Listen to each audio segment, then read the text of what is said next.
Top stories of the day, the Afghan detainee issue. In December, Parliament ordered the government to release some key documents. Now, those documents could show whether the government had any idea Afghan detainees might be tortured if they were handed over to Afghan authorities. Now, that would be against the law. There have been criticisms in the past. That's exactly what people high up in the government and foreign affairs and high up in the military actually did. Now, the government says, well, we can't hand over a lot of those documents because the information is too sensitive to release. Or if they do hand over the documents, they take the big black marker and they go through a lot of it. Today, well, as you can imagine, the opposition is very suspicious of this because they think the government is just trying to hide bad behavior. But today, the Minister of Justice, Rob Nicholson, made a move. He says he's asking a former Supreme Court judge to go over the documents. Take a look. Mr. Akabuchi will report to me on the proposed redactions. He will report on whether proposed redactions genuinely relate to information that would be injurious to Canada's national security, national defence, or international interests. In the case of injurious information, he will report to me on whether the information or a summary of it can be disclosed and report on the form of disclosure or any conditions on disclosure. Mr. Akabuchi will prepare a report in both official languages that I will table in this House. Now, as far as our next guest is concerned, that solution is not good enough. Amir Attaran is a law professor at the University of Ottawa. He's also the man who brought this whole issue to light when he managed to get government documents under the Access to Information Act. And he joins me now from our Ottawa studio. Amir, what do you think the problem is with the government's move to appoint former Justice Yakabuchi? It's smoke and mirrors, really. What Canadians have to understand is that Mr. Justice Yakabuchi isn't a judge. He's retired. And because he's retired, he's not a sitting judge, he actually has no powers. The government and Mr. Nicholson has hired him as a lawyer to give advice. But he's not in a position to answer the legal question of whether Parliament is entitled to the documents, whether they're sensitive or not. If the government were really interested in answering that question, this would have gone to a sitting judge, not a retired one. It's quite a scam, what's being engaged in. Okay, so let me just play devil's advocate for a moment. Here is a former Supreme Court judge. He knows, he's quite used to balancing opinions and rights and opposing points of view. He understands the law of this land like no one else except for a sitting judge. As far as we know, he's been given the right to go through it and say, sure, you don't have to redact this, you don't have to wipe out this. This can be given to all members of Parliament, and you don't have to worry about national security.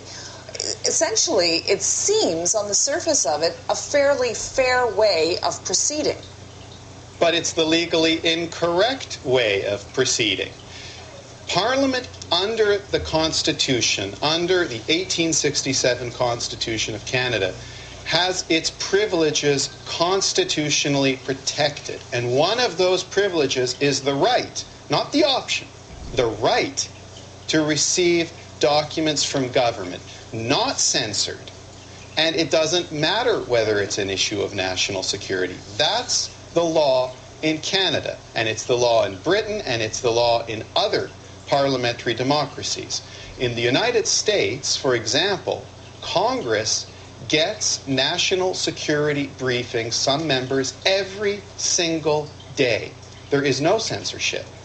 This is really a tremendous scam that Mr. Nicholson has come up with to make it seem that there is a legal question.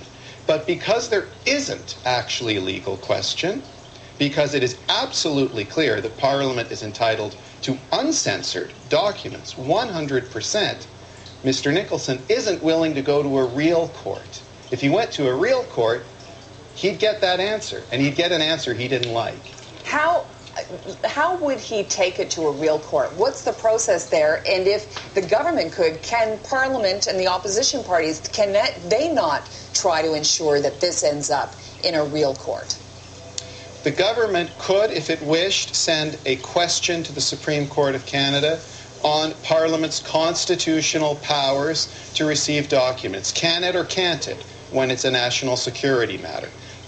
Don't expect Mr. Nicholson to send that question up, because the answer is dead clear. Of course Parliament can get those documents, and Mr. Nicholson doesn't want that answer. He'd rather rag the puck with the help of a former Supreme Court judge, and that's precisely what he's doing.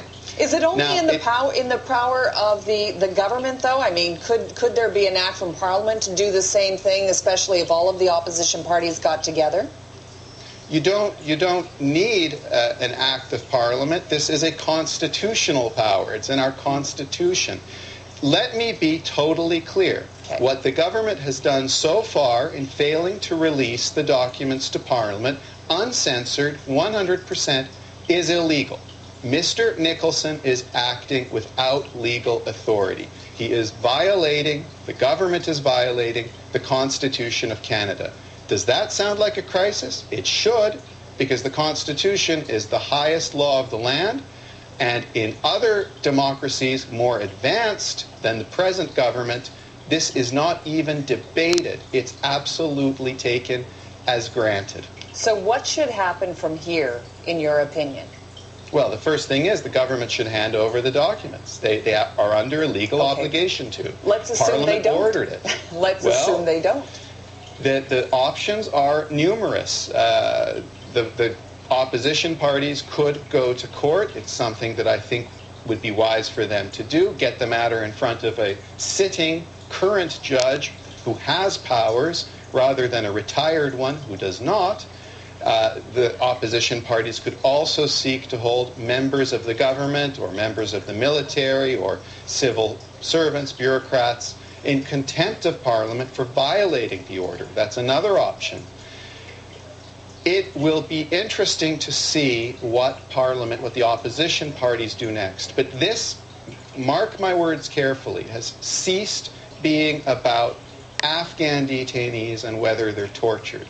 What is at stake here is extremely high constitutional principle about whether we are a democracy in which Parliament is supreme, or whether we are inching towards something that is slightly, dangerously tyrannical, in which a sitting government can say, Parliament, tough luck. Your privileges, your constitutional powers don't matter. All right, we will leave it there. Law Professor Amir Attaran in Ottawa, thank you so much. Thank you.